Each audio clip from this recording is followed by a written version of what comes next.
They ordered him to remove the Victoria Cross, Corporal Alden, right there in a the civilian court expects an courtroom. answer. Your silence But who is exactly testing its was this patience. silent royal guard? And why did a senior judge walk in mid-hearing just to stop everything? This wasn't just a uniform violation. It nearly shattered the very meaning of Britain's highest military honour. You'll see the medal, you'll see the judge's face when he realises who's standing before him. But what happened next left the entire room on their feet, and one man, too ashamed to speak. Now, before we reveal the full story, first, hit that subscribe button and drop a comment telling us where in the world you're watching from. Now, without further ado, let's get into it. The morning air outside Westminster Magistrates' Court was the kind that barely moved. Grey, stale, clinging to stone buildings and iron fences like a damp coat. Inside, the pace was no more lively. A queue of tired faces snaked through security, most clutching paperwork for parking fines, noise complaints, or the occasional petty offence. Barristers glanced at phones. Clerks murmured without enthusiasm. And in courtroom 4B, a magistrate was already running 10 minutes behind. That was when Corporal Thomas Alden entered. He wore the full ceremonial uniform of a royal guard. Scarlet tunic pressed to precision, white leather belt secured across his chest, polished boots that made no sound on the courtroom tiles. What truly caught people's eyes, what made even the usher pause mid-sentence, was the small medal pinned high on his chest, a bronze cross on a crimson ribbon, no larger than a silver dollar, yet somehow commanding the room, the Victoria Cross. Alden didn't speak. He gave a slight nod to the usher, handed over a folded summons and took a seat in the back row. He sat with hands folded neatly on his lap, spine perfectly straight, eyes cast downward, not in shame, but in the habit of someone used to standing silent while the world watched. The usher frowned and left her desk, walking toward him. "I think you've got the wrong courtroom, sir," she said in a low voice, glancing at his uniform. "There's no military hearings on today's docket." Alden responded without looking up. "My name is on the register. Traffic matter." She blinked. "Traffic?" He nodded once, expression neutral. She looked down at the summons, then back at the medal. It didn't make sense. A man like that, a guard in full uniform wearing the highest military honour in the country, summoned for a civilian traffic offence. But protocol took precedence. She returned to the front desk and checked the list. His name was indeed on the schedule. A minor violation hearing, failure to comply, Section 85, government order. Time stamped, location listed as outside the Royal Mews. The kind of thing that would usually be dismissed in minutes. Still, something about the image of a VC recipient sitting quietly on a public bench made her uneasy. The magistrate entered shortly afterward, mid-30s, sharply dressed in black robes that still looked new, hair slicked back with precision, voice crisp and clear. Simon Pelling, recently promoted. Known for his efficiency, known also among clerks for lacking the one quality age usually brings: restraint. He adjusted his papers, surveyed the room, and called out the first few names. Alden was third on the docket.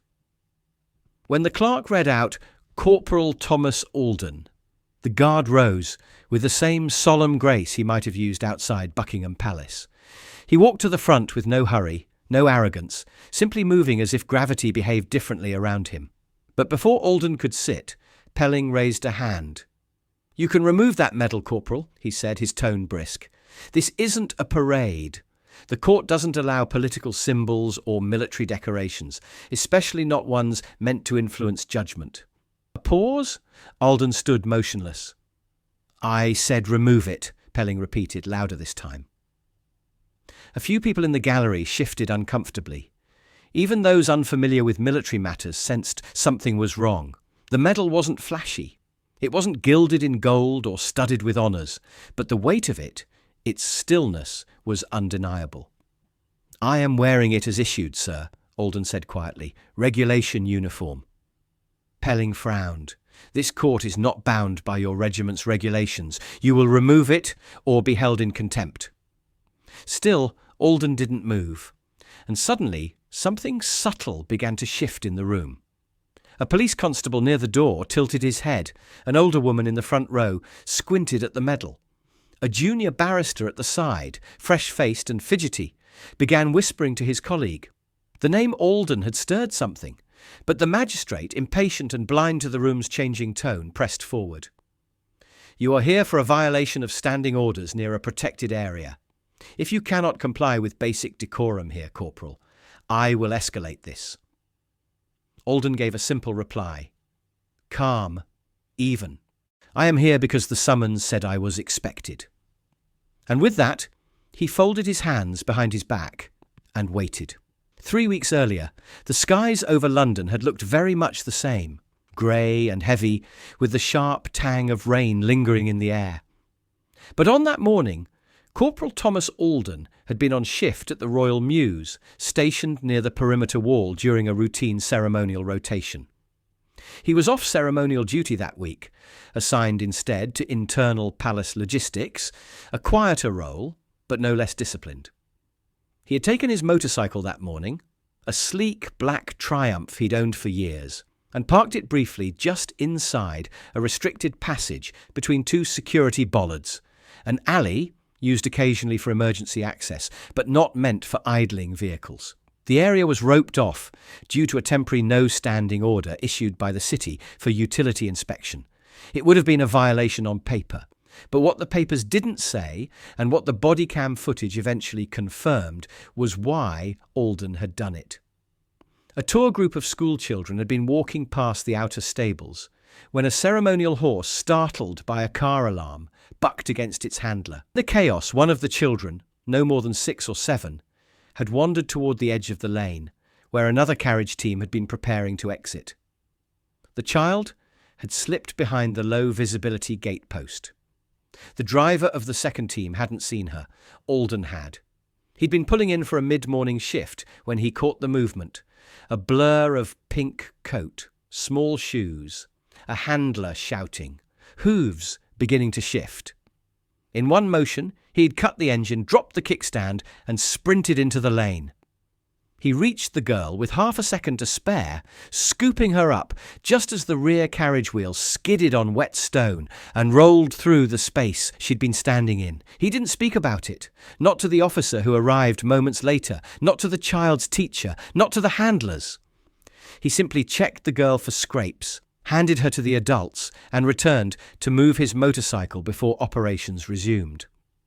Later that afternoon, a supervisor informed him the vehicle's brief presence in the no-standing zone had triggered an automatic alert tied to CCTV compliance enforcement. An automated fine had been issued and passed to the city. Alden nodded, said nothing. Accepted the paper. The next week, a court summons followed.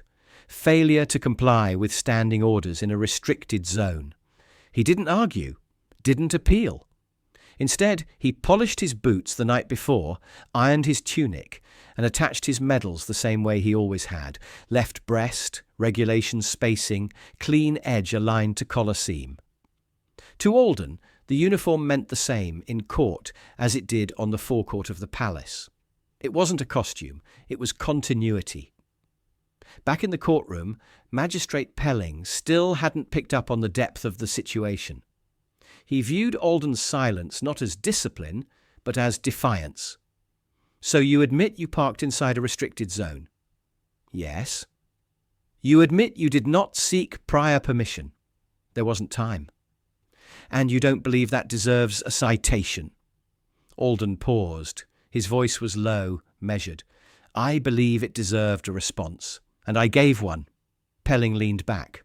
"So you've decided this court isn't worth your explanation? That the rest of us are just here to be impressed by medals and formality?" No answer, only that same still posture. But from the back rows, something was changing. The court clerk, Elizabeth Morrison, a decade into the job, had begun to type quietly at her terminal. She'd seen Alden's name before. It wasn't in the criminal database. It was somewhere else, somewhere high up. A few keystrokes later, her screen displayed it. Corporal Thomas Alden, VC. A notation that linked to a restricted MOD archive. Her breath caught. She didn't say anything yet, but she leaned over to a constable near the side door and whispered 4 words. That's a VC holder. Magistrate Pelling, unaware of the ripples beginning to form around him, straightened his stack of papers and tapped a pen against the desk. "Let me be absolutely clear," he said, his voice cutting across the courtroom like a paper blade. "You are not on parade here. This is a legal proceeding. I don't care what regiment you serve in or what ribbon you wear. You will follow court decorum." He leaned forward now, eyes narrowing. "Remove the medal, Corporal. That's your final warning." Thomas Alden didn't move. He wasn't being defiant. He wasn't trying to make a statement. In fact, he looked almost absent. Not distracted, but deeply still, like someone who'd spent years mastering the art of absorbing pressure without shifting under its weight. A woman in the gallery gasped softly. One of the civilian clerks whispered, "Is he really not going to take it off?" Another murmured, "What's the medal even for?" Elizabeth Morrison, the court clerk who had looked up his name, stood slowly from her desk and walked to the side of the room. She didn't interrupt, but she leaned toward the senior usher and whispered again. This time, the usher's eyes widened. Back at the bench, Pelling let out an audible breath and turned to the attending constable. "Constable, if he refuses to comply, I'll have to—" But the constable didn't move. He was now looking directly at the medal pinned to Alden's chest. His voice was quiet and slightly uncertain. "Sir, that's the Victoria Cross." The words landed like a dropped gavel. A hush swept across the room. Even those who didn't know what the VC was, who had only heard of it in passing, felt the weight in that moment. Something about the tone, something about the way the constable had said it. Pelling hesitated, pen frozen in his hand. "What?" The constable cleared his throat. "That's the VC, sir, the Victoria Cross."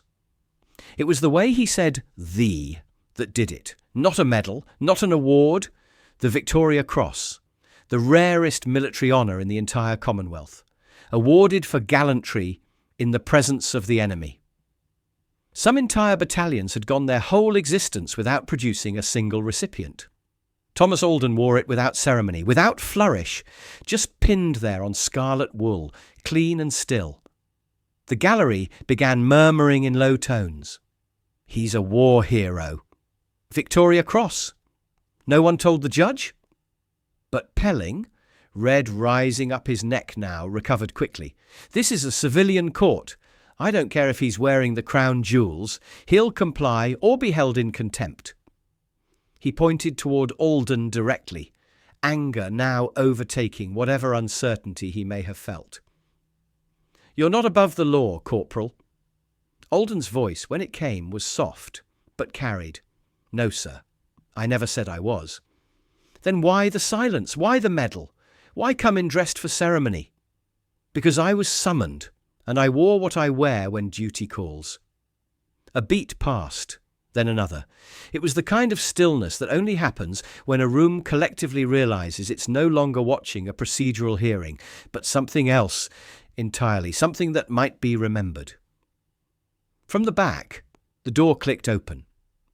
A court officer stepped in, approached the bench quietly, and handed a folded slip of paper to the clerk. Elizabeth Morrison unfolded it and read it, eyes widening again. Then she turned to Magistrate Pelling and leaned in. "Sir, Judge Harwood is requesting to observe." That froze everything. Judge Rupert Harwood, a senior circuit judge, known for handling classified hearings and military liaison cases. He did not observe traffic matters, but the magistrate had no time to react before the door opened again, and Harwood himself walked in. He didn't speak right away. He simply scanned the room, spotted Alden, and stopped walking. The expression that crossed Harwood's face wasn't shock, it was recognition. Judge Rupert Harwood stood for a long moment just inside the doorway, his overcoat draped neatly over one arm, his other hand resting on a cane he rarely used. His eyes stayed fixed on Corporal Thomas Alden. Then, slowly, deliberately, he stepped forward. The air in the courtroom had shifted entirely. The chatter stopped. Even the magistrate, still seated at the bench, didn't speak as Harwood approached and leaned toward the clerk's desk. He whispered something inaudible. Elizabeth Morrison nodded and gathered her notes. Harwood turned toward Magistrate Pelling. "If I may, Mr. Pelling," he said, voice formal but not unkind, "I'd like to take over this matter personally. There's context you may be missing." Pelling blinked. "Sir, this is a routine civil violation." Harwood raised a single hand. Not abrupt, just final. "I'm familiar with the citation, and with the man standing before us." He turned to Alden, his expression softening. "Corporal." Alden inclined his head. "Your Honour." Pelling didn't argue further. He gathered his files and took a respectful step back, visibly unsettled but trying not to show it. Harwood took the bench, removed his coat, and settled into the chair like someone resuming a long familiar role. "I'd like the record to reflect that I am assuming control of this matter due to its special considerations and the status of the individual involved." He paused, then looked directly at Alden. "Corporal Thomas Alden, recipient of the Victoria Cross, awarded for actions undertaken during Operation Hammerfall, Kandahar Province, 2009. The silence in the courtroom deepened. Harwood's voice remained calm but reverent. "Citation noted that Corporal Alden shielded his squad from a proximity-triggered explosive device during an ambush, took the blast himself, multiple surgeries, spent 6 months in recovery before returning to limited duty, when offered full medical retirement declined, requested reassignment to ceremonial service instead, stated he preferred to stand for something." People in the gallery began to sit up straighter. One man stood in the back. A woman placed a hand to her mouth. Harwood wasn't reading from a sheet of paper. He wasn't reciting notes. He knew it by heart. "Corporal Alden has served with distinction in the Queen's Guard since 2012. He has stood in every major royal procession of the last decade. He has done so without complaint, without spotlight, without ever once asking for the recognition he is due." He let the words settle before turning back to the clerk. "Dismiss the summons." There was a rustle of paper, the sound of a pen scratching out a line on the docket. Alden didn't blink. He stood exactly as he had from the moment he entered. Harwood looked at him with something close to admiration. "Corporal, do you wish to make any statement regarding the incident?" Alden paused, then, "No, Your Honour. The floor, if you wish." Alden's voice was low, but the weight behind it was unmistakable. "I didn't come to argue. The summons said I was expected, so I came." Harwood nodded once and then gently, "That's what service means." It wasn't for show. He wasn't trying to score a moment for the room. He was speaking as one man to another, one who understood the difference between posture and principle. Across the gallery, the effect was immediate. One by one, people stood, not in protest, not in applause, just stood. The constable by the door, the older woman in the front row, even a young man in a hoodie near the back, who looked like he'd wandered in from a cannabis citation hearing. They didn't say a word, they just stood up, because sitting somehow felt wrong. Magistrate Pelling, still at the edge of the room, lowered his head. He finally understood what the rest of them had realised all along. This man hadn't walked into the courtroom asking to be honoured. He had walked in because he was summoned, and in his world, that was enough. After the silence, there came only one sound, the gentle scratch of Judge Harwood's pen as he signed the dismissal order. He handed it to the clerk without ceremony. "It's done," he said quietly, not just to Alden but to the room. Most of the gallery was still standing. No one had asked them to. There was no announcement, no court officer barking commands. Just people moved by something they didn't fully understand but instinctively respected. Alden made no gesture. He simply remained standing, posture perfect, eyes level, hands behind his back. He didn't thank the judge, didn't smile, didn't acknowledge the weight his name now carried again, because none of this was for show. Judge Harwood cleared his throat softly, more to reset the room than to draw attention. "Court will recess until noon," he announced. "Please exit quietly and respectfully." The room moved slowly, not with haste, but with the measured hush of a congregation leaving a chapel after a funeral. Nobody dared speak above a whisper. Outside the courtroom doors, the chatter returned, but not about traffic violations. Inside, Pelling gathered his things wordlessly. He paused near Alden, as if he might say something, an apology maybe, but he didn't. Not quite. Instead, he offered a quiet nod and avoided Alden's gaze as he walked out. Elizabeth Morrison, the clerk, did speak.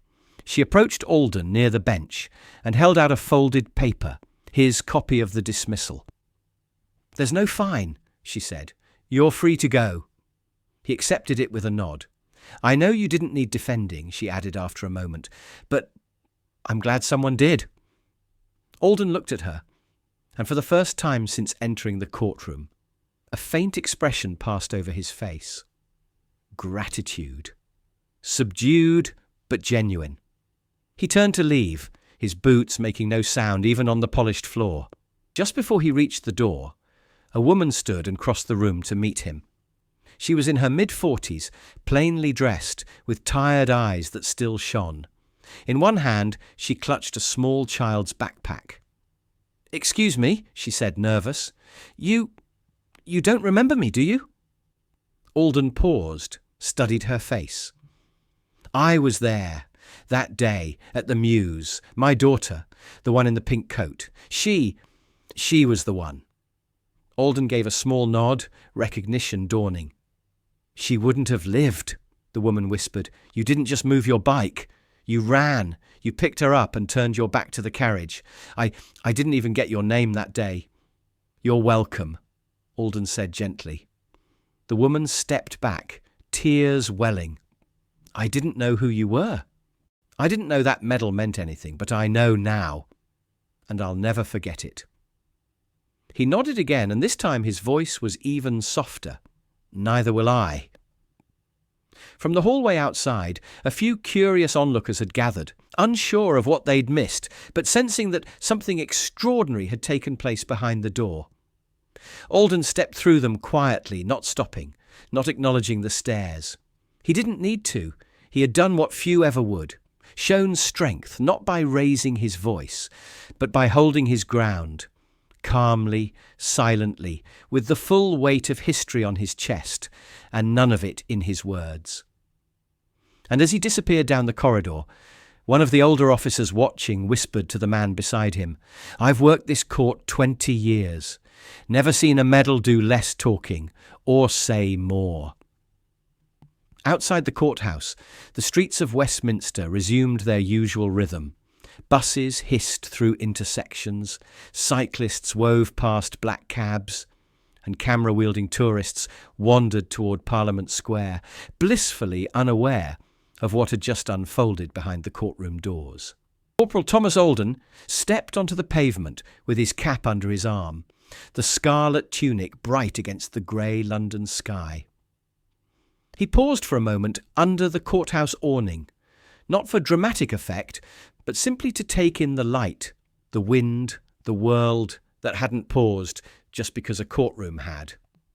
From a side lane, a familiar white van eased into view, Royal Guard transport. It idled quietly at the curb. The side door opened, and inside sat Private Miles Hall, barely 22 and fresh from training.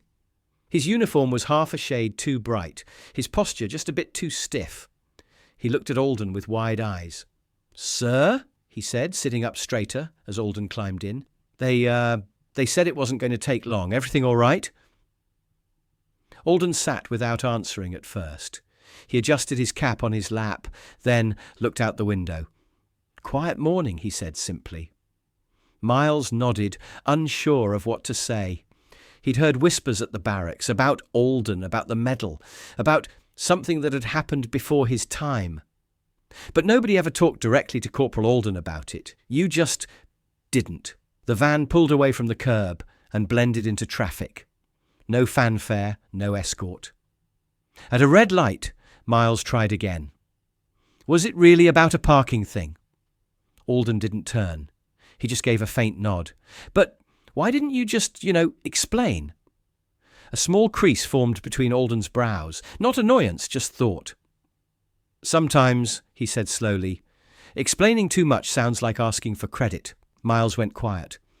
He looked down at the small, polished boots at the end of his pressed trousers. He didn't get it. Not fully. But he would in time. The van rolled past Buckingham Palace. Tourists clustered along the gates with phones held high, waiting for the changing of the guard. Somewhere among the sea of visitors, a small girl in a pink jacket perched on her father's shoulders, waving a tiny Union Jack. Alden watched her for a moment as they passed.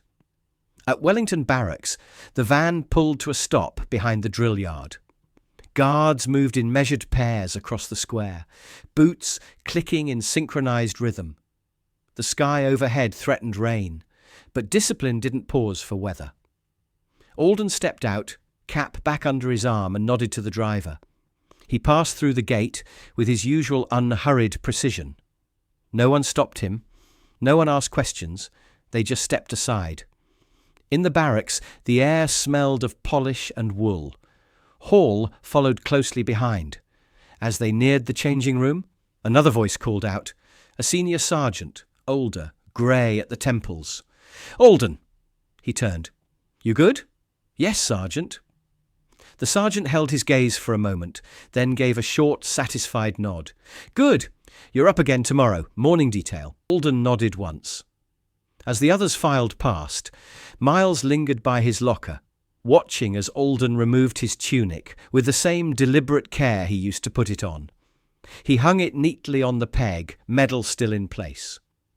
Miles cleared his throat. "Sir, that medal..." Alden looked at him. "It's not about being seen, is it?" Alden considered that. Then, "No." "What is it about, then?" Alden picked up his cap again, brushing his thumb lightly over the brim. "It's about never forgetting who didn't come back to wear one." And with that, he turned and walked down the corridor toward the officers' mess, boots silent on the tile. Behind him, Miles stood a little straighter. Would you have stood up in that courtroom? Do you think military medals should ever be removed, or do they carry something more than just metal and ribbon? And what would you have done if you were the judge? Let us know in the comments. We read every single one and we'd love to hear your thoughts. If this story reminded you why quiet dignity still matters, give it a like and make sure you're subscribed with the bell turned on. We bring you new Royal Guard stories every single day. Real tradition, real strength, no drama, just truth. And if you know someone who thinks medals are just for decoration, send them this video. More stories are already waiting for you. Tap the one on your screen now, and we'll see you tomorrow, same time, same place, with another moment that reminds us real honour never asks to be noticed. It just shows up. Tsum.